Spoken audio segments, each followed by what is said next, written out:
Okay, next we're going to talk about the definite integral as a function of x. So here we have a definite integral that would result in a number. So you can see here we have constants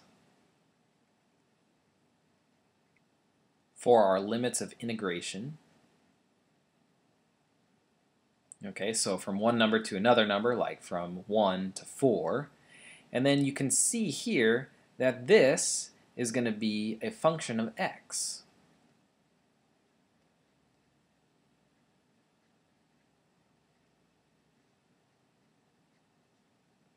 Okay, and then you can see you're going to get the dx as well.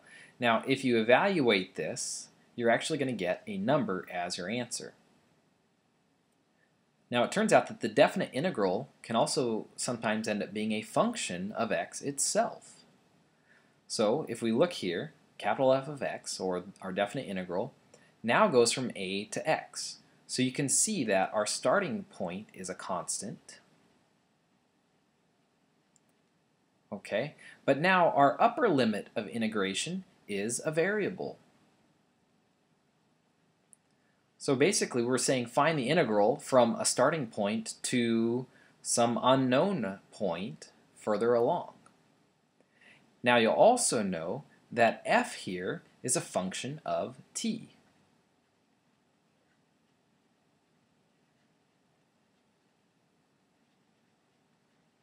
And so you can see the t here, and then we have a dt here. So when you see this situation happening, your definite integral will not be a number, but it's actually going to be a function of x. Okay? So x is actually going to end up being in your answer. Now this function here, capital F of x, from a to x, the integral of f of t dt, is an accumulation function. And what it does is it accumulates the area under the curve y equals f of t. So let me just draw an example here. So here can just be any function. We'll just call this function f of t.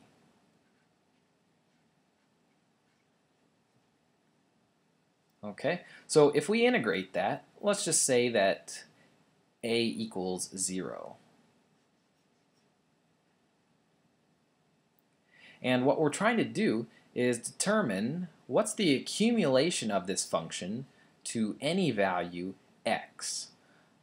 Okay, so if we're looking at this, notice that would give us the integral from 0 to x of f of t dt. And if you did this, you would get a function in terms of x for our answer. So what can happen then is for whichever x you choose, you would just substitute it into this antiderivative or the definite integral function here, and then you would get the accumulation or this number. Okay, so basically we can increase this to wherever we choose to go. Let's just say we went here and we just called this like x sub 1. We would just substitute in x sub 1 right into this function that we got, and then it would give us the accumulation of this function over this entire period. Now usually we use t because we think of time, and so if this was a growth rate, we could get the total population in terms of time if we knew what time we wanted to start with.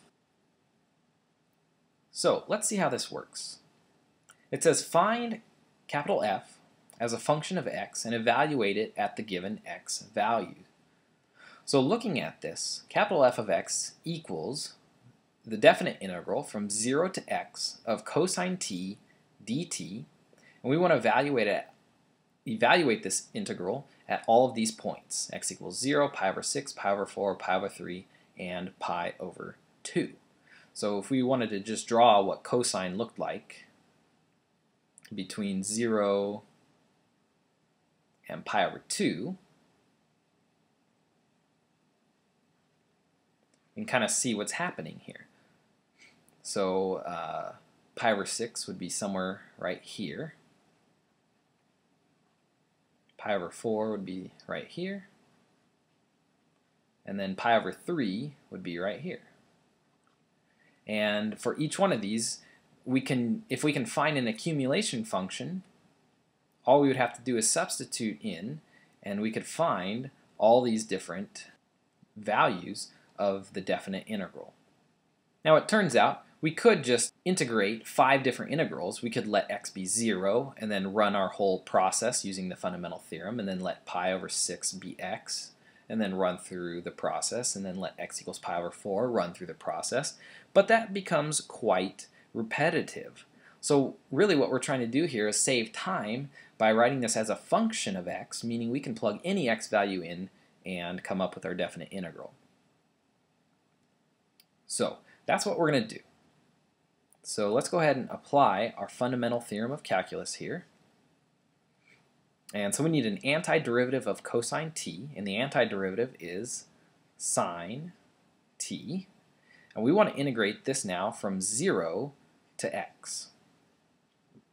Okay, so what does that mean? If we apply the fundamental theorem of calculus, we get sine x minus sine of 0. So we put in the upper limit of integration, and then the lower, evaluate it, and sine of 0 is just 0.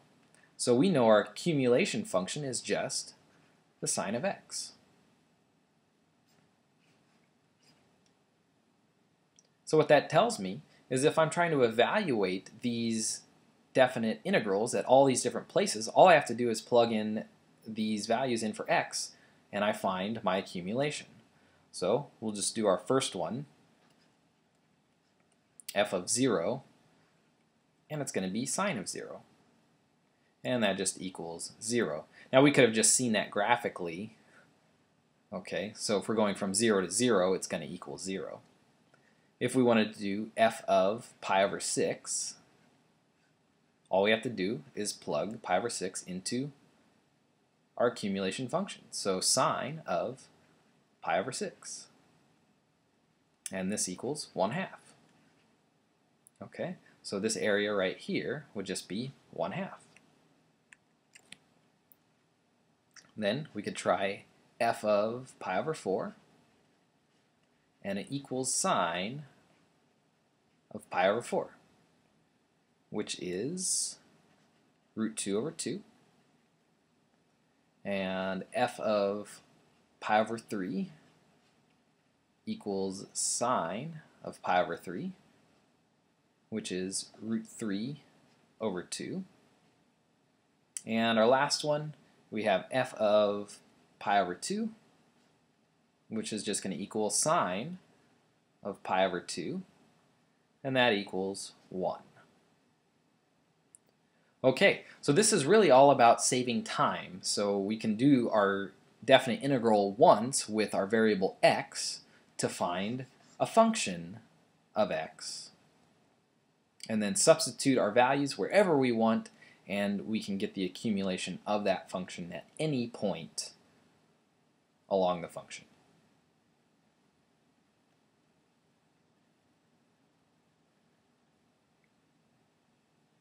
Alright, I want you to try letter B on your own. So evaluate capital F of x, which is given by this function, at x equals 2, 5, and 8. Go ahead and pause the video and then come on back to check your work. Alright, welcome back. So you should have evaluated your antiderivative here from 2 to x, meaning plug x into your function and then plug in 2 to your function. This is your definite integral in terms of x. And then you can just go ahead and substitute in your 2, your 5, and your 8, and you come up with your values right here. Now one note, if we look at our definite integral at 2, notice that's 2 to 2, and that would be 0. So be on the lookout for things like this. That could save you some time. Alright, so that is the definite integral as a function of x.